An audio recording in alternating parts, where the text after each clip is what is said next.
ನಾರಾಯಣಂ ನಮಸ್ಕೃತ್ಯ ನರಂ ಚೈವ ನರೋತ್ತಮಂ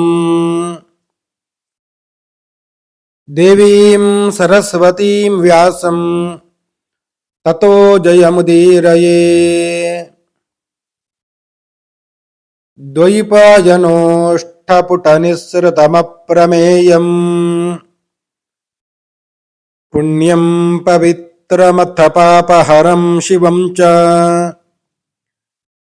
ಯೋ ಭಾರತಂ ಸಮಧಿಗಚ್ಚತಿ ವಾಚ್ಯಮಾನಂ ಕಿಂ ತಸ್ಯ ಪುಷ್ಕರಜಲೈರಭಿಷೇಚನೇನ ಜಯತಿ ಪರಾಶರಸೂನುಃ ಸತ್ಯವತೀ ಹೃದಯನಂದನೋ ವ್ಯಾಸಃ ಯಸ್ಯ ಆಸ್ಯ ಕಮಲಗಲಿತಂ ವಾಂಗ್ಮಯಮೃತಂ ಜಗತ್ತಿ ಪಿಬತಿ. ಶ್ರೀ ಗುರುಭ್ಯೋ ನಮಃ. ಹರಿ ಓಂ.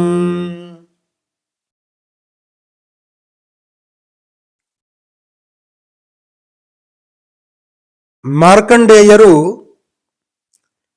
ಶ್ರಾದ್ದದ ಮಹಿಮೆಯನ್ನ ಹೇಳುತ್ತಾ ಇದ್ದಾರೆ. ಬ್ರಹ್ಮದತ್ತ ಅವನ ಪೂರ್ವಜನ್ಮದ ಕಥೆ ಏನು? ಶ್ರಾದ್ದದ ಫಲದಿಂದ ಅವನಿಗೆ ಉತ್ತಮ ಲೋಕ ಯಾವ ರೀತಿಯಾಗಿ ಪ್ರಾಪ್ತಿಯಾಯಿತು?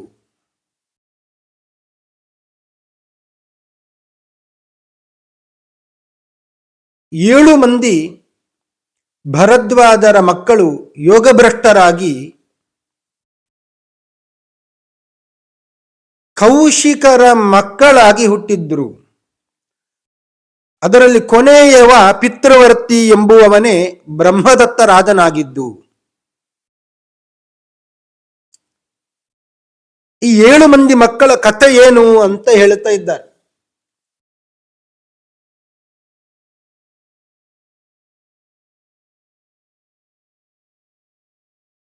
ಭರದ್ವಾಜರ ಮಕ್ಕಳು ಏಳು ಮಂದಿ ಯೋಗಭ್ರಷ್ಟರಾಗಿ ಕುರುಕ್ಷೇತ್ರದಲ್ಲಿ ಕೌಶಿಕರ ಮಕ್ಕಳಾಗಿ ಹುಟ್ಟಿದ್ದರು.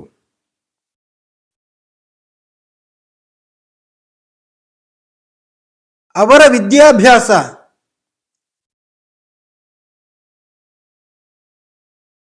ಗಾರ್ಗ್ಯರ ಆಶ್ರಮದಲ್ಲಿ ಆಗ್ತಾ ಇತ್ತು. ಮಹರ್ಷಿ ಗಾರ್ಗ್ಯರು ಗುರುಕುಲವನ್ನು ಸ್ಥಾಪನೆ ಮಾಡಿದ್ರು. ಅಲ್ಲಿ ಅವರು ವಿದ್ಯಾಭ್ಯಾಸಕ್ಕಾಗಿ ಹೋಗಿದ್ರು. ಕೌಶಿಕರು ಅವರನ್ನೆಲ್ಲ ಕಳಿಸಿದ್ರು. ಇವರ ಹೆಸರು, ಏಳು ಮಂದಿಯ ಹೆಸರು ಬಹಳ ರೋಚಕವಾಗಿದೆ. ವಾಗದುಷ್ಟ ಅಂತ ಒಬ್ಬ, ಕ್ರೋಧನ ಅಂತ ಇನ್ನೊಬ್ಬ, ಹಿಂಸ್ರ, ಪಿಶುನ, ಕವಿ, ಖಸ್ರುಮ, ಪಿತೃವರ್ತಿ ಅಂತ ಏಳು ಮಂದಿಯ ಹೆಸರು ಈ ರೀತಿಯಾಗಿ ಇದೆ. ಇವರನ್ನೆಲ್ಲ ಕೌಶಿಕರು ಗಾರ್ಗ್ಯ ಮಹರ್ಷಿಗಳ ಆಶ್ರಮಕ್ಕೆ ಸೇರಿಸಿದಾಗ ವಿದ್ಯಾರ್ಜನೆಯನ್ನ ಮಾಡುವ ಬ್ರಹ್ಮಚಾರಿಗಳು ಗುರುಕುಲದಲ್ಲಿ ಕೆಲಸವನ್ನ ಮಾಡಬೇಕು. ಅದರಲ್ಲಿ ಮುಖ್ಯವಾದ ಕೆಲಸ ಯಾವುದು ಅಂದರೆ ಗೋವುಗಳನ್ನು ಮೇಯಿಸುವ ಕೆಲಸ. ಒಂದು ದಿನ ಗೋವುಗಳನ್ನು ಮೇಯಿಸುವ ಸಲುವಾಗಿ ಕಾಡಿಗೆ ಈ ಏಳು ಮಂದಿ ಮಕ್ಕಳು ಕರ್ಕೊಂಡು ಹೋದ್ರು. ಅದರಲ್ಲಿ ಹಾಲು ಕೊಡುವಂತಹ ಒಂದು ಕಪಿಲಾಧೇನು, ಕಪಿಲಾ ಗೋವು ಇತ್ತು.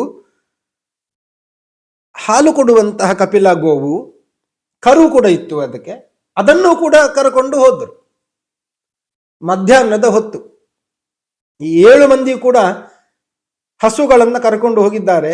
ಹಸುಗಳು ಮೇಯ್ತಾ ಇವೆ. ಇವರಿಗೆ, ಈ ಮಕ್ಕಳಿಗೆ ಹಸಿವೆ ಪ್ರಾರಂಭ ಆಯಿತು.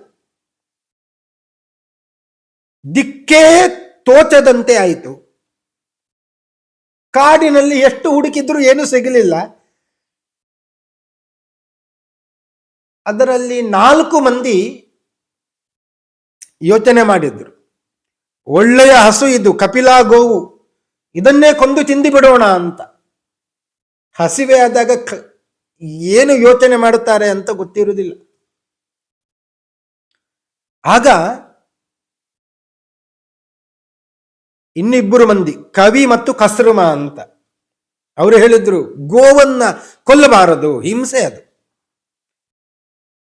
ಗೋವಧೆಯಂತೂ ಮಾಡಲೇಬಾರದು, ಯಾರಿಗೂ ಹಿಂಸೆ ಮಾಡಬಾರದು, ಗೋವಿಗಂತೂ ಹಿಂಸೆ ಮಾಡಲೇಬಾರದು. ಈ 4 ಮಂದಿ ಇವರಿಬ್ಬರ ಮಾತನ್ನ ಕೇಳಲಿಲ್ಲ. ಇಲ್ಲ, ನಾವು ಗೋವನ್ನ ಕೊಲ್ತೇವೆ ಅಂತ. ಆಗ ಬಹಳ ಬುದ್ಧಿವಂತ ಕೊನೆಯವ ಪಿತೃವರ್ತಿ ಅಂತ ಅವ ಒಂದು ಉಪಾಯ ಮಾಡಿದ. ನೀವು ಗೋವನ್ನ ಕೊಲ್ಲೇಬೇಕು ಅಂತ ಆದ್ರೆ ಒಂದು ಉಪಾಯ ಮಾಡೋಣ, ಶ್ರಾದ್ದವನ್ನು ಮಾಡಿ ತಿನ್ನೋಣ ಅಂತ ಹೇಳಿದೆ. ಶ್ರಾದ್ದಕ್ಕಾಗಿ ಗೋವನ್ನ ಕೊಂದು ಪಿಂಡ ಪ್ರದಾನವನ್ನ ಮಾಡಿ ಅದರ ಪ್ರಸಾದ ಅಂತ ನಾವು ಸ್ವೀಕಾರ ಮಾಡಿದ್ರೆ ಪಾಪ ಬರುವುದಿಲ್ಲ ಅಂತ ಈ ಉಪಾಯವನ್ನ ಮಾಡಿದ. ಆಯಿತು ಅಂತ ಎಲ್ಲರೂ ಒಪ್ಪಿಕೊಂಡ್ರು. ವಿಶ್ವೇ ದೇವಸ್ಥಾನದಲ್ಲಿ 2 ಕೂತ್ಕೊಂಡ್ರು, ಪಿತೃಸ್ಥಾನದಲ್ಲಿ 3 ಕೂತ್ಕೊಂಡ್ರು, ಅಲ್ಲಿಗೆ 5 ಮಂದಿ ಆಯ್ತು. ಒಬ್ಬ ಅತಿಥಿ ಅಂತ ತೀರ್ಮಾನ ಮಾಡಿದ್ರು, ಇನ್ನೊಬ್ಬ ಕರ್ತೃ. ಇವರಿಗೆಲ್ಲ ಬಡಿಸಿ ಅನ್ನಶೇಷೈಹಿ ಕಿಂಕ್ರಿಯತಾಮ್ ಅಂತ ಬ್ರಾಹ್ಮಣರಲ್ಲಿ ಕೇಳಿದಾಗ ಅವರು ಹೇಳುತ್ತಾರೆ, ನೀವೆಲ್ಲ ಇನ್ನು ಉಳಿದಿದ್ದನ್ನು ಊಟ ಮಾಡಿ, ಇಷ್ಟೈ ಸಹ ಭುಜ್ಯತಾಮ್ ಅಂತ. ಕೊನೆಗೆ ಕರ್ತೃವಿಗೆ ಬೇಕಾದಷ್ಟು ಸಿಗ್ತದೆ ಅಂತ ಲೆಕ್ಕ. ಈ ರೀತಿಯಾಗಿ ಗೋವನ್ನ ಕೊಂದು ಶ್ರಾದ್ದ ಮಾಡಿ ಅದರ ಮಾಂಸವನ್ನು ಭಕ್ಷಣೆ ಮಾಡಿದ್ರು. ಹೊಟ್ಟೆ ತುಂಬಿ ಹೋಯ್ತು. ಸಾಯಂಕಾಲ ಆ ಹಸುಗಳನ್ನ ಗುರುಕುಲಕ್ಕೆ ಕರ್ಕೊಂಡು ಹೋಗಬೇಕು. ಭಯಗೊಂಡ್ರು, ಗುರುಗಳಿಗೆ ಏನು ಹೇಳೋಣ ಅಂತ. ಕಪಿಲಾ ಗೋವು, ಹಾಲನ್ನು ಕೊಡುವಂತಹ ಗೋವು, ಅದು ಕರು ಬೇರೆ ಇದೆ. ಪಾಪ ತಾಯಿ ಇಲ್ಲ, ಕೊಂದಾಯಿತು ಇವರು. ಗುರುಗಳು ಕೇಳಿದ್ರೆ ಏನು ಹೇಳೋಣ, ಉಪಾಯ ಮಾಡಿಕೊಂಡೇ ಹೋದ್ರು.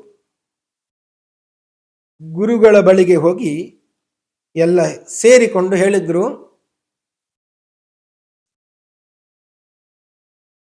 ಕಪಿಲಾ ಗೋವನ್ನ ಒಂದು ಹೆಬ್ಬುಲಿ ತಿಂದು ಮುಗಿಸಿತು, ಕರು ಮಾತ್ರ ಕರ್ಕೊಂಡು ಬಂದಿದ್ದೇವೆ ಅಂತ ಹೇಳಿದ್ರು. ಬಹಳ ಸರಳ ಸ್ವಭಾವದವರು ಗುರುಗಳು, ಗಾರ್ಗ್ಯರು. ಏನು ಮರು ಮಾತನಾಡದೆ ಆಯಿತು ಅಂತ ಹೇಳಿದ್ರು. ಸರಳ ಸಜ್ಜನರು ಅವರು. ಶಿಷ್ಯರು ಹೇಳಿದ್ದನ್ನ ನಿಜ ಅಂತ ತಿಳ್ಕೊಂಡ್ರು. ಪಾಪ ಕರುವನ್ನು ಮಾತ್ರ ಸ್ವೀಕಾರ ಮಾಡಿದ್ರು.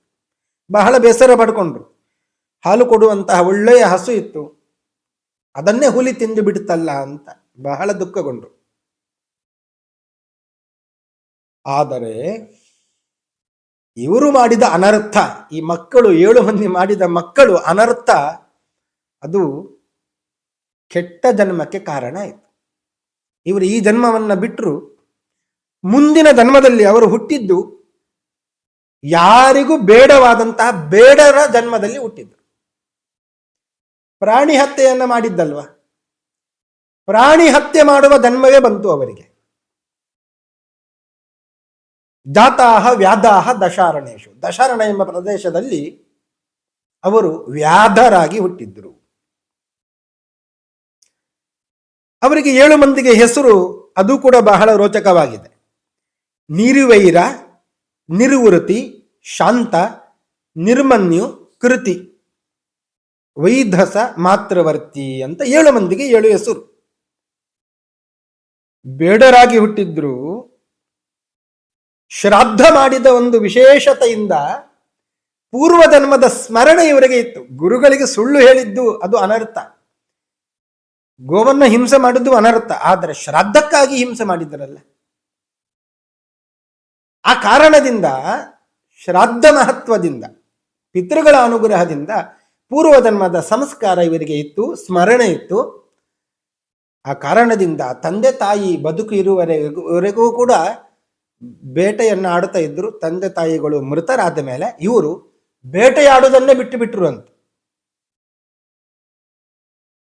ಬೇಡ ಜಾತಿಯಲ್ಲಿ ಹುಟ್ಟಿದ್ರು ಮುನಿವೃತ್ತಿಯನ್ನೇ ಮಾಡುತ್ತಾ ಇದ್ರು.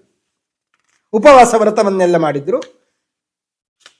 ದಿವ್ಯ ತೀರ್ಥದ ದಂಡೆಯಲ್ಲಿ ಪ್ರಾಣವನ್ನ ಬಿಟ್ಟರು, ಮೃತರಾದರು.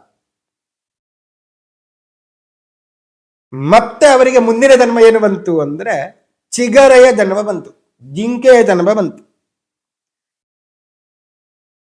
ರಮ್ಯೆ ಕಾಲಂಜರೇ ಗಿರವು, ಕಾಲಂಜರ ಪರ್ವತದಲ್ಲಿ ಹುಟ್ಟಿದ್ರು ಅಂತೆ, ಜಿಂಕೆಗಳಾಗಿ ಹುಟ್ಟಿದ್ರು. ಅವರ ಹೆಸರು ಉನ್ಮುಖ, ನಿತ್ಯವಿತ್ರಸ್ತ, ಸ್ತಬ್ಧಕರ್ಣ, ವಿಲೋಚನ, ಪಂಡಿತ, ಘಸ್ಮರ, ನಾದಿ ಅಂತ ಹೆಸರು. ಶುಭೇನ ಕರ್ಮಣಾತೇನ ದಾತಾಹ ದಾತಿಸ್ಮರ ಮೃಗ. ಇಷ್ಟು ಇದ್ರೂ ಪೂರ್ವಧರ್ಮದ ಸ್ಮರಣೆ ಅವರಿಗೆ ಇತ್ತು. ಯಾಕೆ ಅಂದರೆ ಶ್ರಾದ್ದ ಮಾಡಿದ್ರಲ್ಲ.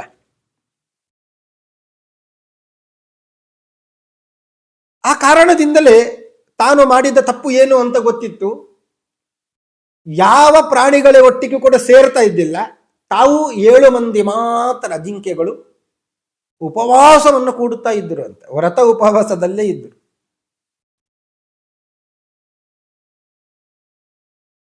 ಮರುಭೂಮಿಯಲ್ಲಿ ಪ್ರಾಣವನ್ನ ತ್ಯಾಗ ಮಾಡಿದ್ದವು ಜಿಂಕೆಗಳು.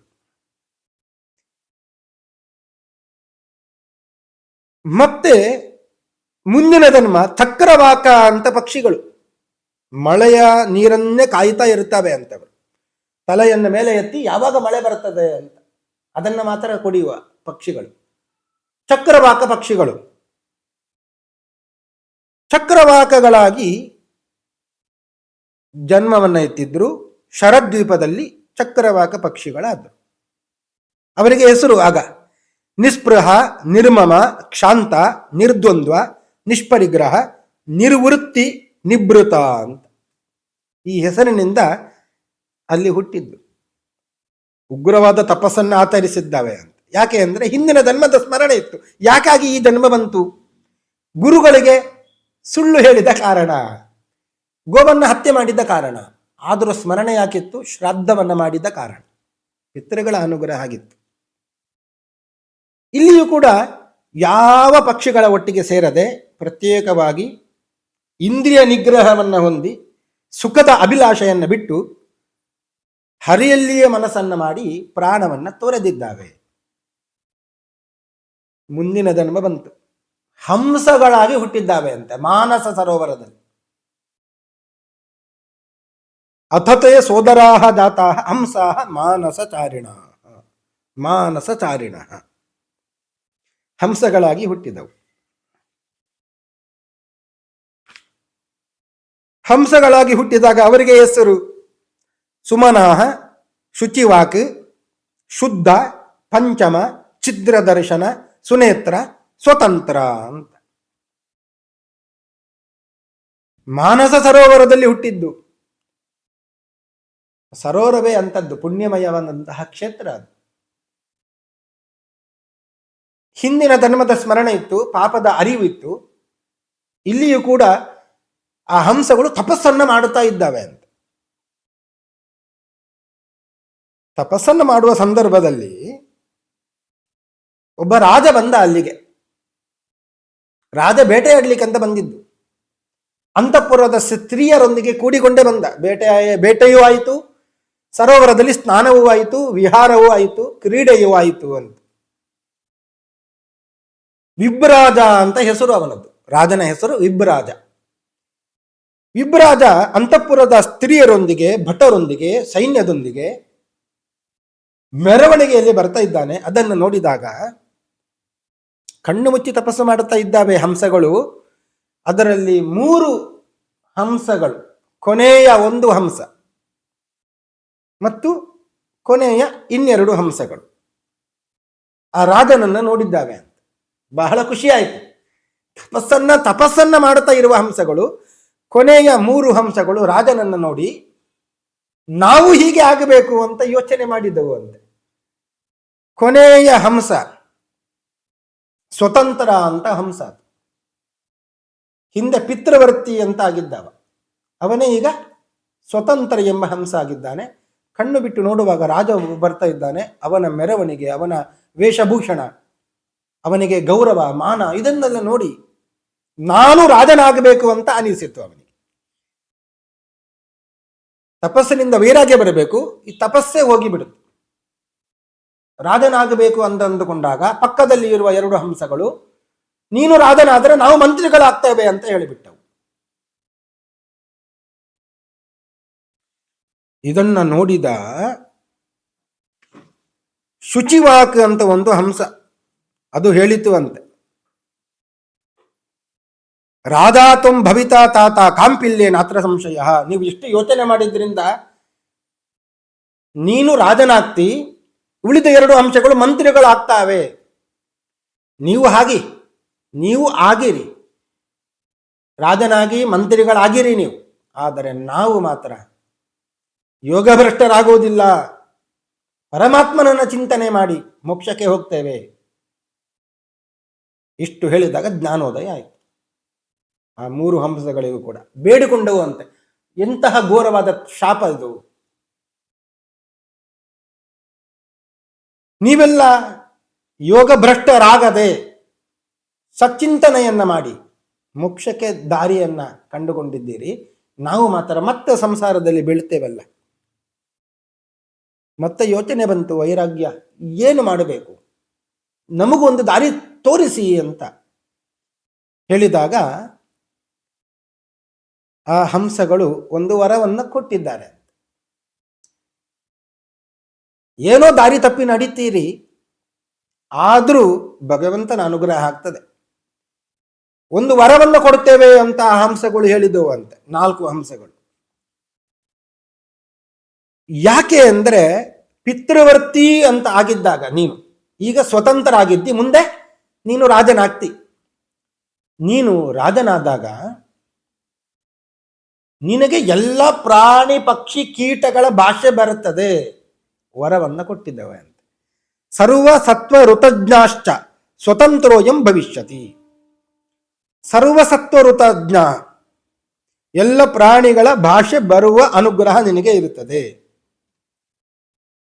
ಯಾಕೆ ಅಂದ್ರೆ ಇದೇ ಸ್ವತಂತ್ರ ಎಂಬ ಹಂಸ ಹಿಂದೆ ಪಿತೃವರ್ತಿಯಾಗಿರುವಾಗ ಉಳಿದವರೆಲ್ಲ ಮಾಂಸವನ್ನ ಗೋವನ್ನ ಕೊಲ್ಲೋಣ ಅಂತ ಹೇಳಿದಾಗ, ಇಲ್ಲ ಕೊಲ್ಲಬೇಡಿ, ಕೊಲ್ಲುವುದಾದ್ರೂ ನೀವು ಶ್ರಾದ್ದವನ್ನ ಮಾಡಿ ಅದನ್ನ ಭಕ್ಷಣೆ ಮಾಡಿ ಪ್ರಸಾದ ಅಂತ ಸ್ವೀಕಾರ ಮಾಡಿ, ಪಿತೃಪ್ರಸಾದದಿಂದ ಈ ತೊಂದರೆ ಪಾಪ ಬರುವುದಿಲ್ಲ ಅಂತ ಹೇಳಿದ್ದು ಇದೇ ಪಿತೃವರ್ತಿ. ಆದ್ದರಿಂದ ಆ ಶ್ರಾದ್ದದ ಮಹತ್ವದಿಂದ ನೀನು ಎಲ್ಲ ಭಾಷೆಯನ್ನ ತಿಳಿದವನಾಗಿ ಹುಟ್ಟುತ್ತಿ. 2 ಶ್ಲೋಕವನ್ನ ನಿನಗೆ ಉಪದೇಶ ಮಾಡ್ತೇವೆ. ಈ ಶ್ಲೋಕವನ್ನ ನೀನು ಕೇಳಿದ ಮಾತ್ರಕ್ಕೆ ಮತ್ತೆ ನಿನಗೆ ಸಂಸಾರದಲ್ಲಿ ವೈರಾಗ್ಯ ಬಂದು ನಮ್ಮ ದಾರಿಯನ್ನು ನೀನು ಕೂಡ ಹಿಡಿತಿ ಅಂತ ಅಷ್ಟು ಅನುಗ್ರಹವನ್ನ ಉಳಿದ ಹಂಸಗಳು ಮಾಡಿದವು. ಇಷ್ಟು ಆದ ಮೇಲೆ 7 ಹಂಸಗಳು ಕೂಡ ಮುಂದಿನ ಜನ್ಮದಲ್ಲಿ 4 ಹಂಸಗಳು ಒಳ್ಳೆಯ ವೇದ ಪಾರಂಗತರಾದಂತಹ ಬ್ರಾಹ್ಮಣರಾಗಿ ಹುಟ್ಟಿದ್ರು. 1 ಹಂಸ ರಾಜನಾಗಿ ಹುಟ್ಟಿದ, ಅದೇ ಬ್ರಹ್ಮದತ್ತ ಅಂತ ರಾಜ. ಇನ್ನು 2 ಪಾಂಚಾಲ ಮತ್ತು ಖಂಡರೀಕ ಅಂತ ಅವನ ಮಂತ್ರಿಗಳಾದ್ರು. ಮುಂದಿನ ಕಥೆ ಏನು ಅಂತ ಮತ್ತೆ ನೋಡೋಣ ಅಂತ ಹೇಳುತ್ತಾ ಇವತ್ತಿನ ಉಪನ್ಯಾಸವನ್ನು ಮುಗಿಸ್ತಾ ಇದ್ದೇನೆ. ಶ್ರೀ ಕೃಷ್ಣಾರ್ಪಣಮಸ್ತು.